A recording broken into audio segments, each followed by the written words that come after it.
Mari kita bersatu dalam doa, kita memulai ibadah kita. Tuhan Yesus, terima kasih buat hari ini Tuhan. Terima kasih buat setiap kami yang sudah berkumpul di tempat ini.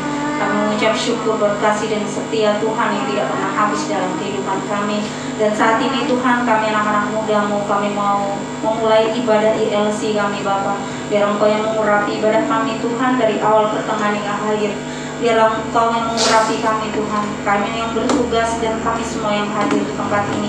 Biar kami boleh merasakan lawatan-Mu atas kehidupan kami. Terima kasih Bapa, di dalam nama Tuhan Yesus Kristus kami mulai ibadah kami. Haleluya. Amin. Mari kita bacakan Mazmur. Shalom teman-teman. Shalom. Apa kabarnya hari ini? Luar biasa. Puji Tuhan. Mari teman-teman sama-sama kita akan masuk ke dalam hadirat Tuhan. Mari sama-sama kita angkat pujian kita. Katakan hanya Kau Tuhan yang hidup.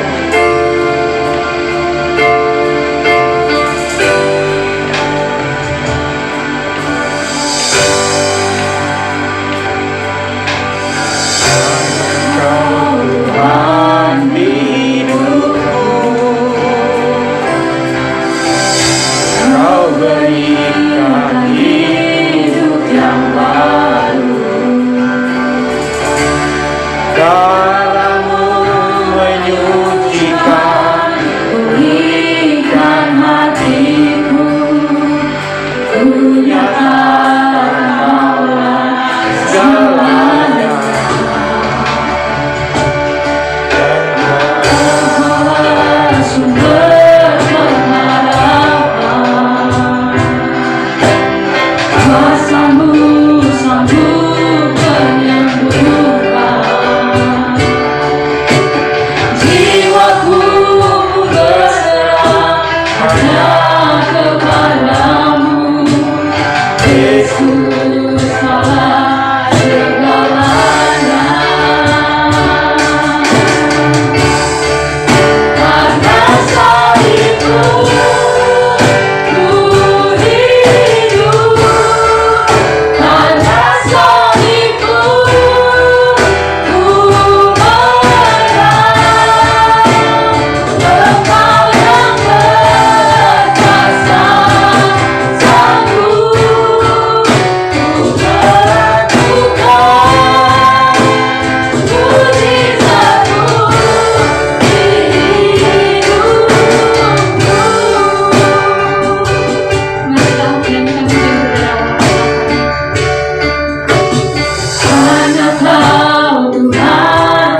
Jadikan kami sebagai baik suci ya Bapa, agar generasi kami bisa menyelamatkan bangsa kami ya Tuhan. Sebentar kami akan mendengarkan firman-Mu, kiranya Tuhan Engkau yang memberkati, agar setiap firman yang kami dengar, kami bisa paham, kami bisa mengerti, dan kami bisa melakukannya dalam kehidupan kami sehari-hari. Terima kasih Tuhan Yesus, dalam nama Tuhan Yesus, dekati hamba-Mu ya Tuhan, akan menyampaikan sharing tentang firman-Mu. Biarlah setiap kata-kata yang keluar dari mulut kita juga hamba-Mu, itu semua berasal dari-Mu ya Roh Kudus. Terima kasih Bapa. Dalam nama Tuhan Yesus kami berdoa. Haleluya. Amin. Silakan duduk teman-teman.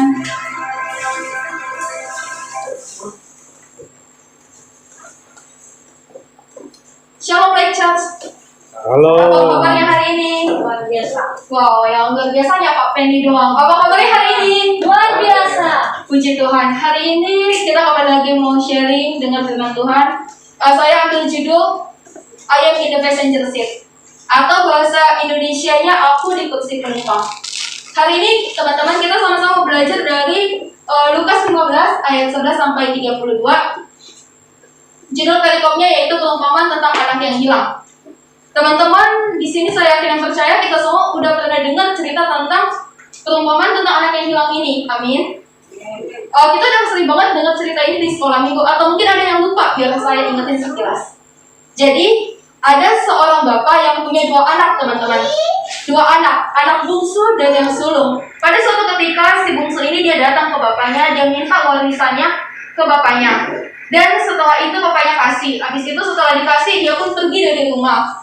Di luar rumah, dia menghabiskan harta dari bapaknya itu. Dia berfoya-foya, dia berbelanja, dia party, dia hangout dengan teman-temannya. Dan sampai suatu ketika, ada terjadi bencana kelaparan, teman-teman. Ketika kelaparan, dia bingung karena uangnya udah habis. Dia lapar, akhirnya dia pun memutuskan untuk kerja di salah satu majikan di kota itu, di peternak babi. Teman-teman gak asing kan sama hewan yang satu ini. Nah, karena saking laparnya teman-teman, pada saat itu dia pun bilang ke majikannya, kira-kira kayak gini omongannya, Bu, boleh gak aku makan ampas babi ini, sisa-sisa makanan babi ini? Teman-teman bayangin, makanan untuk hewan tersebut dia aja mau makan saking laparnya teman-teman. Namun majikan itu gak kasih teman-teman. Akhirnya dia pun merenung karena dia pikir, aduh kok bisa ya aku kelaparan gitu. Akhirnya dia pun ingat bahwa pembantu di rumah bapaknya itu kan bapaknya kaya. Pembantu di rumah bapaknya itu makanannya enak-enak. Kok saya di sini mati kelaparan? Akhirnya dia pun memutuskan untuk pulang. Dan ketika dia pulang, bapaknya sambut dia dengan sukacita luar biasa. Akhirnya ending. Itu ceritanya kurang lebih, teman-teman nanti bisa baca di rumah agar teman-teman bisa mengerti lagi. Nah, dari cerita ini dia mengalami 3 fase atau musim dalam hidupnya. Saya boleh minta tolong Jessica untuk saya ada ilustrasi sedikit teman-teman. Nah, saya ilustrasi sedikit. Jadi ceritanya payung ini adalah rumah. Jadi ceritanya aku adalah bapak dan Jessica ini adalah anak. Pada fase pertama atau musim pertama, kami bapak dan anak tinggal satu rumah. Sang anak dia bisa ngapain saja di rumah, nyaman gitu ya teman-teman, di rumahnya sendiri dia bebas, dia mau makan, dia mau tidur, dia mau main game, bebas. Pada suatu ketika sang anak ternyata di dalam rumah ini dia kurang puas teman-teman. Dia merasa terkekang. Akhirnya anak ini mencoba untuk keluar sedikit dari rumah. Dia mencoba untuk mencari ke dunia luar teman-teman. Dia mencoba untuk mencari kesenangan di luar teman-teman. Dia mikir kalau di luar itu dia bebas mau ngapa-ngapain saja. Ketika dia tinggalkan rumah dia bebas, nggak dilarang. Misalkan dia besok lusa pergi pulang sesukanya, dia bebas ngapain aja. Kalau di rumah kan pasti mamanya omelin, kamu kenapa baru pulang jam segini? Tapi kalau dia di luar nggak ada yang omelin dia. Dia mau party dengan teman-temannya. Nah, pada suatu ketika karena kayak tadi yang saya bilang, ketika di zaman sulit dia pun datang. Dia melirik teman-teman. Wah, dia gak ada menyesal teman-teman karena dia udah meninggalkan rumah. Karena dia mikir bahwa dia tuh bisa hidup sendiri dulu, padahal ternyata enggak teman-teman. Ketika dia masa sulit, dia masa terpojok ya teman-teman, di situasi terpojok, dia pun kembali lagi ngelirik ke rumah. Kamu lihat ini, ada ngelirik ke rumah teman-teman.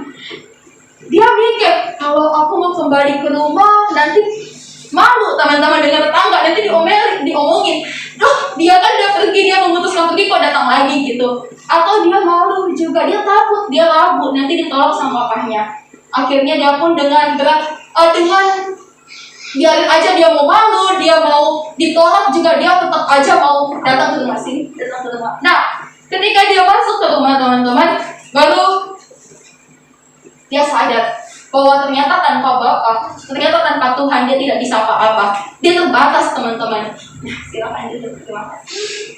Jadi dari ilustrasi ini kita belajar teman-teman bahwa Tuhan itu, Bapa itu mau menerima kita saat kita datang sama Dia. Kayak Papa tadi, kayak aku tadi. Aku nggak marah-marahin si Jessica, kenapa kamu baru datang dan sebagainya. Tetapi dengan sebaliknya, aku malah merangkul Bapak. Kalau merangkul anaknya, Bapak malah terima dengan sukacita. Jadi teman-teman, seberapa lupa yang kamu torehkan ke Bapa, seberapa sering kita melakukan dosa, seberapa banyak kesalahan-kesalahan kita, Dia selalu menerima kita teman-teman. Asal kita mau minta ampun, asal kita mau mengakui dosa kita. Masalahnya gini teman-teman, yang jadi masalahnya gini, banyak di antara kita yang bandel. Katakan bersama-sama dengan saya, bandel. Ya, betul, itu banyak di antara kita yang bandel, yang lari dari rumah, yang lari dari rencana Tuhan. Sudah tahu sebagai anak Tuhan itu gak boleh bohong, tetapi masih aja milih hidup gak jujur. Sudah tahu sebagai anak Tuhan kita harus jaga perkataan, tapi kita masih mau ngomong kotor, kita masih ngata-ngatain teman, kita masih ngomong kasar, kita masih hina orang, masih gosipin orang. Sudah tahu sebagai anak kita harus menghargai dan menghormati orang tua, tapi walaupun mereka gak sempurna, tapi seringkali di antara kita masih aja cari 1000 alasan untuk melawan orang tua, untuk membantah orang tua. Sudah diingetin sama kakak-kakak JC ya, khususnya sama kakak-kakak sekolah minggu. Hari Minggu jam 12:30 ada ibadah. Setiap hari Sabtu ada pool di sini. Tapi masih aja nantilah, minggu depan kan bisa. Padahal belum tentu minggu depan itu bisa teman-teman. Jadi saat ini teman-teman kita ada di musim mana? Musim yang pertama di dalam rumah, musim kedua di luar rumah, dan musim ketiga OTW pulang. Kayak tadi Jess OTW pulang karena dia sudah menyesal. Tapi saya berdoa di musim manapun kita saat ini, adik-adikku dengar baik. Dia Allah, Alfa dan Omega. Dia yang memulai sesuatu dari dirimu, dan Dia juga yang menyelesaikannya. Ada amin teman-teman? Mungkin saat ini ada di antara kita yang sedang putus pengharapan, merasa sedang di jalan buntu, ada masalah dengan orang tua, ada masalah dengan teman, ada masalah dengan keluarga atau tetangga. Teman-teman dengar baik, jangan batasi Tuhan dengan kelemahan kita, karena kita punya Tuhan yang dahsyat. Dia Allah yang sanggup, bahkan sangat sanggup untuk melakukan apa saja. Kita cukup bilang, Tuhan, Engkau nahkodanya, aku penumpangnya. Gak usah kita yang sok-sok mau mendrive. Mentang-mentang saya lihat di sini kita semua udah pada bisa bawa motor ya. Sekitar 70% kita udah pada bisa bawa motor. Jangan bilang,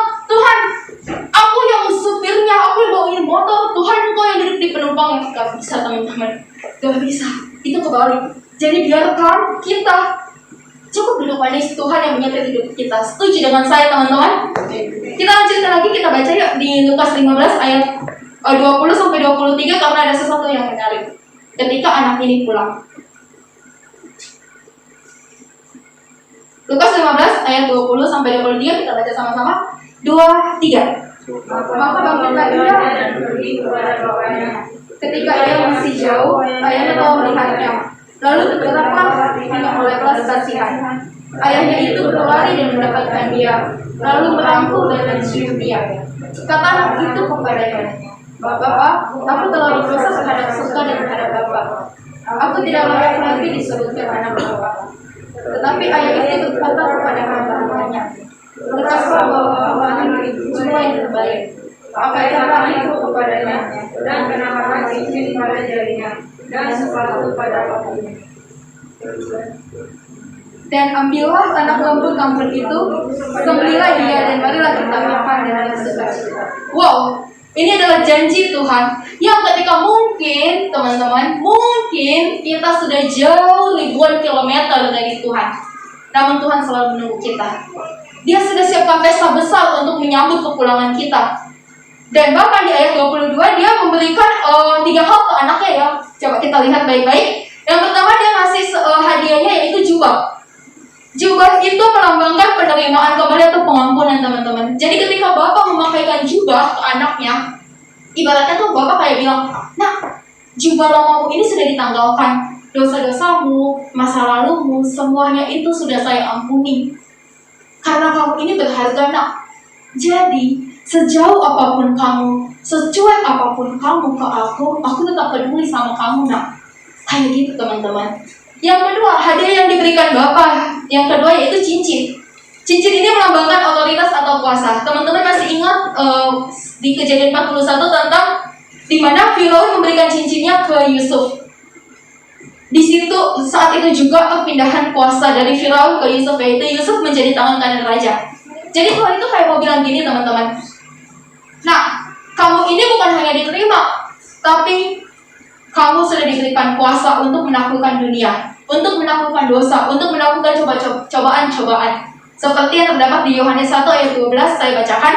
Tetapi semua orang yang menerimanya diberinya kuasa supaya menjadi anak-anak Allah, yaitu mereka yang percaya dalam namanya. Dan yang ketiga, hadiah yang ketiga yang diberikan Bapak ke anaknya apa? Sepatu. Sepatu itu melambangkan langkah kita, di mana kita mencangkup tingkah laku kita, karakter kita, dan hidup kita. Kita baca sama-sama yuk ayat terakhir di Efesus 6 ayat 15.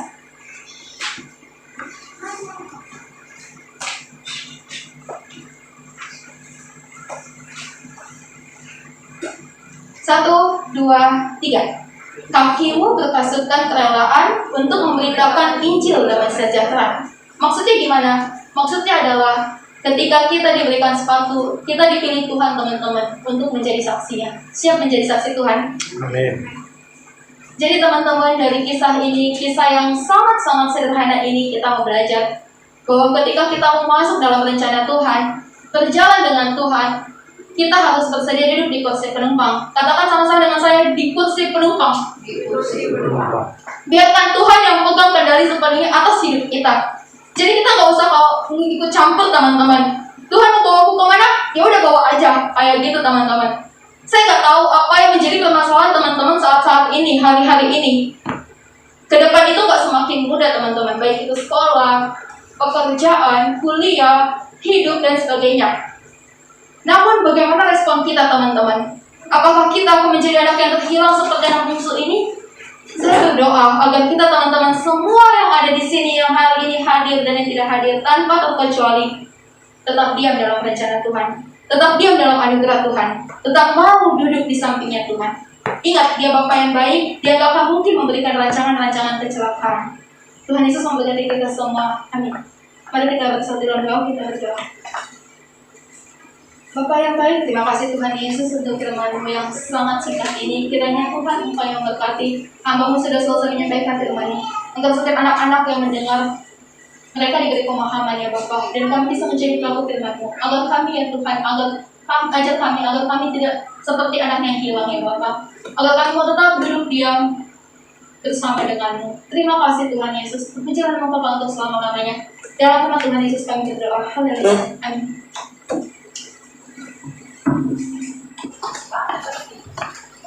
Dengan kata firman Tuhan teman-teman, dengan kata perjamuan kudus kita hari ini. Amin.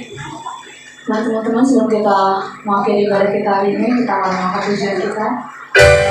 Dari surga, anugerah yang berlimpah-limpah dari Bapa, kasih karunia dan damai sejahtera dalam Putranya Yesus Kristus Tuhan, dan persekutuan yang manis dengan Roh Kudus akan menuntun engkau dalam hidupmu, dalam sekolahmu, dalam kuliahmu, dan dalam pekerjaan. Mulai hari ini sampai Maranatha Tuhan Yesus datang kembali. Dalam nama Tuhan Yesus, kita yang sudah terima berkat Tuhan dan percaya sama-sama. Amin.